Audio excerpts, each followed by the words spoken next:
ಸ್ವಾಮಿ ಕೊರಗಜ್ಜ. ಓಂ ನಮೋ ಭಗವತೆ ವಾಸುದೇವಾಯ. ಇವತ್ತು ನಾನು ನಿಮಗೆ ಒಂದು ಸುಲಭ ತಂತ್ರ, ಸುಲಭ ಪರಿಹಾರ.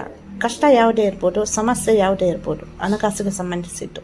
ಕೆಲಸ ಸಿಗ್ತಾ ಇಲ್ಲ, ಪ್ರಾಯ ಆಗ್ತಾ ಉಂಟು, ಮದುವೆ ಆಗ್ತಾ ಇಲ್ಲ, ಮದುವೆ ಸೆಟ್ ಆಗ್ತಾ ಇಲ್ಲ, ಅಥವಾ ಕೆಲಸ ಸಿಗ್ತಾ ಇಲ್ಲ, ನನಗೆ ಬಿಸ್ನೆಸ್ನಲ್ಲಿ ಇಂಪ್ರೂವ್ಮೆಂಟ್ ಇಲ್ಲ, ಮನೆಯಲ್ಲಿ ಪದೇ ಪದೇ ಜಗಳ ಆಗ್ತಾ ಉಂಟು, ಒಬ್ಬರನ್ನು ನೋಡಿದರೆ ಇನ್ನೊಬ್ಬರಿಗೆ ಆಗ್ತಾ ಇಲ್ಲ, ವೈಮನಸ್ಸುಗಳು ಜಾಸ್ತಿ ಆಗ್ತಾ ಉಂಟು, ಶತ್ರುಗಳು ಸಮಸ್ಯೆ ಉಂಟು ಮಾಡ್ತಾ ಇದ್ದಾರೆ, ಪ್ರಗತಿ ಆಗ್ತಾ ಇಲ್ಲ, ಒಂದು ಮನೆ ಕಟ್ಟಬೇಕು ಅಂತ ಇದ್ದೇನೆ, ಆಗ್ತಾ ಇಲ್ಲ, ಒಂದು ವ್ಯಾಪಾರ ಸ್ಟಾರ್ಟ್ ಮಾಡಬೇಕು ಅಂತ ಇದ್ದೇನೆ, ಲೋನ್ ಸಿಗ್ತಾ ಇಲ್ಲ, ಅಥವಾ ಇರುವಂತಹ ಸಾಲವನ್ನೇ ತೀರಿಸಲಿಕ್ಕೆ ಆಗ್ತಾ ಇಲ್ಲ, ಏನು ಮಾಡೋದು, ಮಗಳ ಮದುವೆ ಆಗಬೇಕು ಆಗ್ತಾ ಇಲ್ಲ, ಮಗನಿಗೆ ಒಂದು ಒಳ್ಳೆಯ ಕೆಲಸ ಸಿಗಬೇಕು ಆಗ್ತಾ ಇಲ್ಲ, ಅಥವಾ ನನ್ನ ಪ್ರೇಮಿ ನನ್ನಿಂದ ದೂರ ಆಗಿದ್ದಾರೆ, ಅವರು ನನಗೆ ಸಿಗಬೇಕು, ಅವರ ಜೊತೆ ನನ್ನ ಮದುವೆ ಆಗಬೇಕು. ಎಷ್ಟೋ ಸಮಸ್ಯೆಗಳು, ಎಷ್ಟೋ ಆಸೆ ಕನಸುಗಳು ಇರುತ್ತೆ.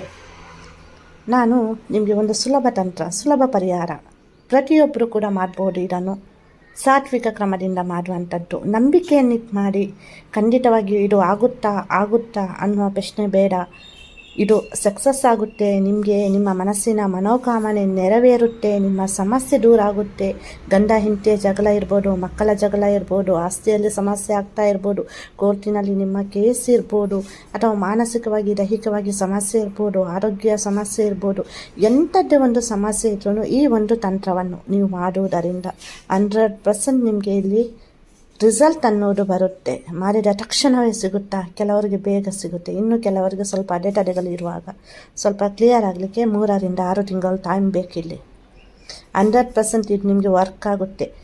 ನೀವು ನಂಬಿಕೆಯನ್ನಿಟ್ಟು ಮಾಡಬೇಕು. ನಿಮಗೆ ಡಿವೈನ್ ಏಂಜಲ್ಸ್ ಕಡೆಯಿಂದ, ನಿಮ್ಮ ಇಷ್ಟ ದೇವರ ಕಡೆಯಿಂದ ನಿಮಗೆ ಒಂದು ಹೆಲ್ಪ್ ಅನ್ನೋದು, ಸಹಾಯ ಅನ್ನೋದು ಈ ಸಮಸ್ಯೆಯಿಂದ ಹೊರಬರಲಿಕ್ಕೆ, ಅಥವಾ ಇವಾಗ ಕೆಲಸ ಸಿಗ್ತಾ ಇಲ್ಲ, ನಿಮಗೆ ಎಷ್ಟೇ ಟ್ರೈ ಮಾಡ್ತಾ ಇರ್ತೀರ, ಸೊ ಸಡನ್ನಾಗಿ ನಿಮಗೆ ಹೆಲ್ಪಿಗೆ ಯಾರಾದರೂ ಬರ್ಬೋದು, ಅಲ್ಲಿ ವೇಕೆನ್ಸಿ ಉಂಟು ಅಂತ ಹೇಳ್ಬೋದು, ಅಥವಾ ನನ್ನ ಜೊತೆ ನೀನು ಈ ಬಿಸ್ನೆಸ್ ಸ್ಟಾರ್ಟ್ ಮಾಡು, ನಾವಿಬ್ಬರು ಒಟ್ಟಿಗೆ ಬಿಸ್ನೆಸ್ ಸ್ಟಾರ್ಟ್ ಮಾಡುವ, ಅಥವಾ ಪ್ರಪೋಸಲ್ ನೋಡ್ತಾ ಇರ್ತೀರ, ಯಾವುದು ಕೂಡ ಸೆಟ್ ಆಗ್ತಾ ಇಲ್ಲ, ಸಡನ್ನಾಗಿ ಮದುವೆಗೆ ನಿಮಗೆ ಪ್ರಪೋಸಲ್ ಬರ್ಬೋದು, ಅಥವಾ ನಿಮಗೆ ಲೋನ್ ಸಿಗ್ಬೋದು. ನೀವು ಮಾಡುವಂತಹ ಅಂದರೆ ಇಲ್ಲಿ ಎಲ್ಲೋ ಒಂದು ಕಡೆ ನಿಮಗೆ ಪರಿಹಾರ ಅನ್ನೋದು ಸಿಗುತ್ತೆ, ಅದು ಶಾಶ್ವತವಾಗಿರುತ್ತೆ.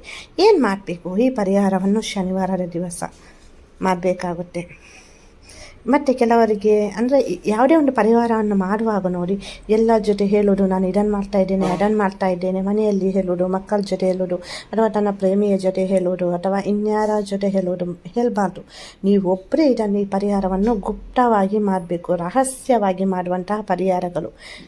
ಎಂಥದ್ದೇ ಸಮಸ್ಯೆ ಇದ್ರೂ ಈ ಒಂದು ಪರಿಹಾರವನ್ನು ಸತತವಾಗಿ ನೀವು ಮಾಡಬೇಕು. ಶನಿವಾರದ ದಿವಸ ಏನು ಮಾಡಬೇಕು, 8 ಬಾದಾಮಿಯನ್ನು ತಗೊಳ್ತೀರಾ. ಬಾದಾಮಿ ಚೂರಾಗಿರಬಾರ್ದು, ಹಾಲಾಗಿರಬಾರ್ದು, 8 ಫುಲ್ ಬಾದಾಮಿಯನ್ನು ತಗೊಳ್ತೀರಾ. ನೆನೆಸಿರಬಾರ್ದು, ಡ್ರೈ ಬಾದಾಮಿ, ಒಣ ಬಾದಾಮಿಯನ್ನು ತಗೊಳ್ತೀರಾ.